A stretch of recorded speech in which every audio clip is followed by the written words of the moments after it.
Hello everyone. Did you miss me? I didn't. Okay, this time we're gonna talk about verbs again, but today is different. Do you remember the auxiliary verbs? Yes? Forget them for today because we're gonna talk about the modal verbs. And this topic is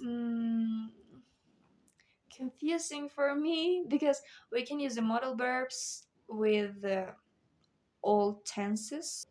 Auxiliary verbs help with the conjugation, but modal verbs change the meaning or intention of a sentence.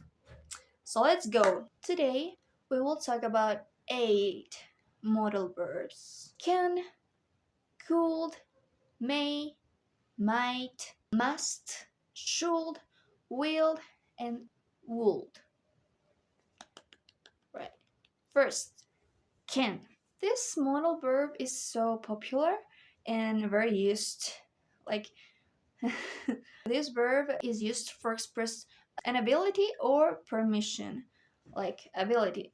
I can walk 20 miles. I know, Lidiane. That's great. Congratulations. Or permission, can I go to the bathroom? Yes, you can. Now, could. This verb is used for express a past ability or polite request or permission to. For example, when I was younger, I could swim. Yes, I don't know how to swim because I forgot how. My father told me swimming is like riding a bike. You never forget it. But I do.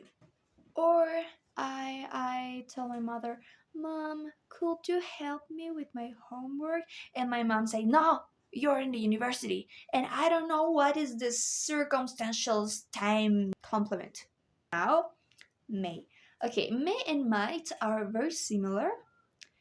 And what's the real difference? That's complicated. May and might express the same possibility and permission, but they are the same but are not the same. May is more a possibility. You're not sure about something, but it may. For example, it may my nose bleed. My nose never bleed, but it may. I don't know. Maybe one day. But might is the same but different. I use this when there is a chance of something happening. For example, it might my nose bleed. But why? Because Sonia just hit me in the nose. So it's probably that my nose bleed. May is for a possibility. Might is for a probability. Now let's go with must. This verb is used for express necessity or strong advice, but I think this verb is used for expressing something obvious, right? For example, the same example. My nose never bleed, okay? But if Sonia hits me every time, every day, my nose must bleed, right? Like, it's obvious. It's not a probability or possibility. It's an obligation. Like, it's obvious. My nose must bleed if Sonia hits me every day, every time.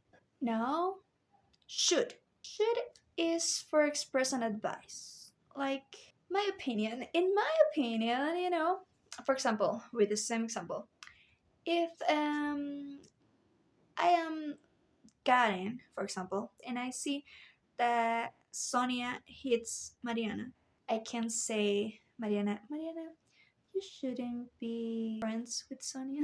You understand me? And will. This is very popular too. Like can.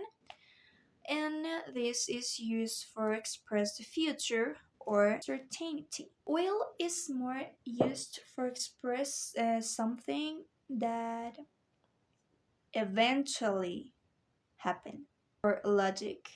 Must is for express something obvious, but more like obligation. Like it's obvious because you're obligated. But will is something that is not an obligation, but mm, will happen. For example, Sonia hits me. Since Monday until today, Friday, and my nose never bleed, but if this happen, my nose will bleed. Like eventually. But the difference with must is with must Sonia hits me every day, every time. Okay, in the morning, in the evening, at night, every time. But with will, Sonia hits me once a day, every day, or maybe on Monday, Wednesday, and Friday. Okay, not today, but if Sonia hits me, my nose will bleed, right? Do you get it? Now, finally, would. Would is used for express a polite request or hypothetical. Would is used for make the conditional. It's like the conditional. That's the function for me, the most important. For example, if I had studied more, I would have passed French before the final exam. 50. Okay, that's all for today. I hope everything is clear. And I see you Wednesday, probably. Bye.